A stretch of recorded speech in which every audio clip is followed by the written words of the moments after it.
我们现在人在东京，这里是山手线的高铁马场附近。如果您也想来一场与众不同的旅程，邀请您安排一场富士山的露营，除了可以陶冶一下身心灵，还有令人羡慕的打卡拍照点。有兴趣的朋友参考第一则留言哦。今天又来到东京，东京的天气越来越凉爽，秋天要进入冬天的样子。你看路上的人都是穿这种厚外套，已经开始慢慢的穿起厚重的外套了。这种天气拍最好。你看阿明昨天呢灯用还穿短袖了，结果今天回去换帽 T 了。你每次来东京都一定要一次就对了。可能跟那边有点风水不太合。那你下次要带一些感冒药、帕普隆啊。我看很多住这边的台湾人回去就不管有没有生病，就假装感冒，先去医院、诊所拿一些那个备药，对，备起来。现在药局都可以直接抓药了。哦，药局你没有处方券也可以哦。哦，真的好。那我们现在这个地方叫做高铁马场。对，应该是这一栋吧。哦，这一栋啊。哦，我们看一下哈，感觉是一个高级的房子。阿敏说到了，我们刚刚就是从高铁马场的另外一个社区走出来，然后那个就到这边，然后就马上就到了。所以这边到捷运站就是山手线的高铁马场，大概我看应该2分钟就到，所以地点非常好。等阿敏确认一下。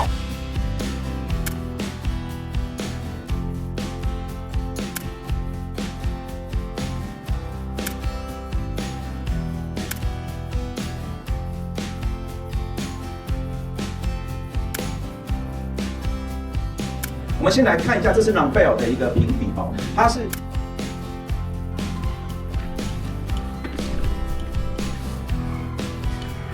哇，这一间看起来就是高级的社区，对，今年才完工。那进来它是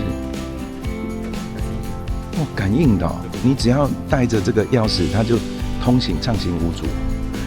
哇，它等于是。前面这边等于是它的大门，后面进来是一个中庭在日本很少这种的吧？这种感觉比较像是台湾式的台式的社区比较闹中取闹中取静的。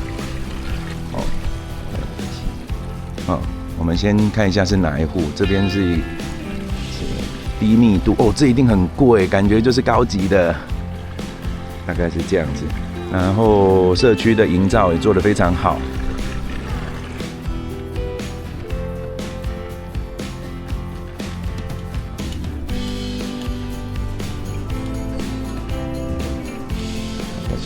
这其实就跟塔楼的那个规格是一样，地板没有铺地毯，那边走，那我们看起来就是一个很新的 mansion。到了，就这一间，下面就刚那中庭，很漂亮的中庭。来，进来，哇，先开个灯灯了，这个看起来就是。应该是不便宜。阿敏说这个是3房，对不对？3LDK 啦，坪数又是大的，好，然后可以进来可以看到它的玄关区是比较长一点，而且它的鞋柜是这种直接一间房间，有点像储藏室。我们看一下，然后你行李箱可以往内推进去，那这边有放雨伞的伞架，点香，然后转过来。这是一个比较标准日式的井字形的格局，左边右边，然后有一个走道，然后转过来，这边第一间房间，因为它这个房子全新的，所以它没有装灯了，冷气也没装了大概是这个大小。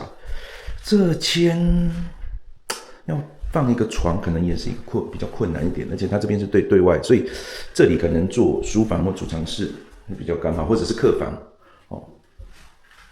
衣柜也有做。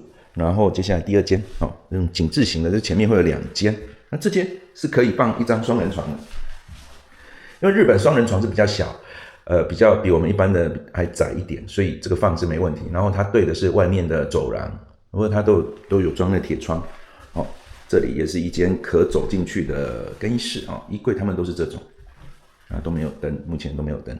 来，接下来我们看，这边有2个门嘛，这个是厕所。厕所的部分呢，它也是超级马桶，TOTO的高级的。它这个就是一接近，它会自己开，哦，所以我们就不要走进去，不然等一下它又开了。然后这边全部都是按压式的，也有洗手台。一般如果在日本，你那个厕所马桶有一个洗手台的，就是比较大间的哦，比较好的房子才会有，不然都是直接到这边来洗。哦，它这一个浴室也是比较大间的，你看它这边可以做柜子的收纳柜。三房的就是收纳的空间会做的比较齐全，然后全部都是新的，哦，严禁使用一体式的人造石台面。哦，它这个水槽也是一体式的人造石的，然后 Panasonic 暖风机，哦 ，Panasonic 暖风机，看起来就是标准的日式的卫浴。那这间三房也是比较大间一点，因为你看它的浴缸就知道是一个全尺寸的浴缸，它比较深。哦，这个是恒温的浴缸。那这个是干嘛？你知道？就是日本人有一个习惯，就是洗完澡以后，怕里面的水，温度会散掉，所以他会先用这个盖起来，等待他小孩子再进来洗。大家可能会觉得说，那水不是脏了没有？他们会先像我们台湾，要进去游泳池之前会先洗澡，再进去泡温泉或者是游泳嘛，所以他们是先在外面先洗完澡再进去，所以这个水是等于是泡澡而已，它不是用来洗澡的。好，洗衣机的部分，在这里，好，全部都是新的。好，最后我们来看一下 LDK 的部分哦，来，储备大理石花岗石刚刚那个屋主在特别说，这边他自己做了一些刻变。但第一个就是他这个大理石的台面，这个是另外定的。第二个是说他挑选这一间的特色，就是这个房社区这一个户型它没有梁柱哦，对，所以天花板感觉就比较开阔一点。他预售的时候就买了，然后日本的房就是建商在卖这个房子的时候，他会跟你讲里面的梁柱的配置是不是格局是不是？哦，像我们台湾在买的时候，建商都不跟你讲，那图都没出来，所以买了以后才发现说，怎么天花板有那个梁啊或柱子这么多啊？对，大家有时候买预售屋的时候比较担心的就是没有实体看到，那它的梁柱或者是它的天花板高度什么，你没有办法，你只能用想象的。对，然后这一间他有特别去研究，他就是想要买没有梁柱的设计。那它包括大理，因为它原本是要自己住的，所以大理石台面啊、灯啊什么的，它这个都不是建商原始配置。好，那这个感觉得出来，这一间应该是多花了很多钱。它这个五金件也是比较好的哦，都不锈钢的。3口炉、洗碗机这些都是标配。洗碗机好像没有，洗碗机没有，但是这一个是可以装的哦。这边还有电器。一般我们看到日本这一座基本上不太会配，那所以这个应该也是后面加的吧？我猜啦，一般洗的柜子都是后面自己在定做。那这个加了不少钱哦。然后这里也有一个，这个是储藏室。一般都是比较大间的房子，像塔楼的，他们才会配这种收纳的空间，做的比较齐全。这里还有一个什么情报的机器什么的，可能是管道间之类的。这个是那个就是那个什么电信箱了，那个就是什么网路还是弱电箱，弱电箱啊，它这个是用这样子的滑门啊，这个是餐厅。这些应该也是摆拍而已，对不对？到时候一样会拿走。对，沙发这都摆拍哦，不要以为这是真的。但是如果真的这个屋主你想要的话，屋主可以交涉。可以交涉，不是这么硬就对了。然后这边我们看到阳台超大的，然后看出去刚好它这个楼层越过前面的那些透天一般透天都会盖到3楼，然后再加一个屋顶，可能大概4楼左右。我们这边是7楼，7楼看出去，不错呢，整个视野看到很远的地方，应该有1公里左右。那我们刚刚看到前面高楼的部分，其实它那边是高铁马场站，所以你眼睛看得到，我们大概步行应该是5分钟以内可以到。高铁马场其实也是大站，三手线呢，三手线，对啊，东西向，都有，反正很多线，很多条。所以他这一间做成书房规划成书房。这间如果做书房也 OK 大概是这些衣柜全部都有。线、新宿线、东西向，高铁马场站5分钟内有这么多条线。也因为高铁马场本身就是大站的，就是三手线的每一个站好像都好几条捷运线所以这边应该价格我猜应该不会。你看那边就新宿啦，那些高楼大厦是新宿啦。差不多离新宿也不远。那它这边现在新设的房子，我们这个旁边跟旁边的栋距，这个都有，这个现在都做封的蛮紧的，因为有一些客人从台湾来看，就觉得说，他们这种阳台的隔间没有全封，感觉有点不安心。因为他刚刚阿敏是说这个啦，通常比较旧式的就封到这边啦。这里，所以你就探个头就可以看到隔壁现在都直接封到上面，所以你要逃生的时候也可以，然后也注重隐私啦，这意思。这超大这超大，应该有将近快2米宽的距离。好，那我们好好分享一下这个房子吧。这房子在我们高田马场的捷运站，大概我刚刚这样看，应该是5分钟以内。我觉得如果我来走，应该2分钟就可以走到了。那这样子的话，它的坪数，室内使用坪数是几坪呢？好，这间室内的全幢坪数的话是73。73哦。阳台是12，所以是85。85的使用空间哦，室内73啊。那这样子。我猜啦，应该至少要1.8亿起跳啊！以这个环境还这么新的话，大概多少钱？这间的话是开价1亿9700，这样这么近哦？对，1亿9700啊！猜中没有讲，但是这是1亿9700。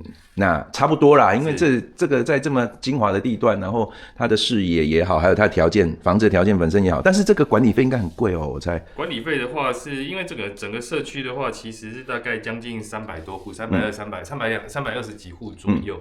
那这样摊下来的话，一户大概每个月是大概2万7了。2万7，然后修缮基金是1万2，所以加起来的4万左右了，3万9。4万。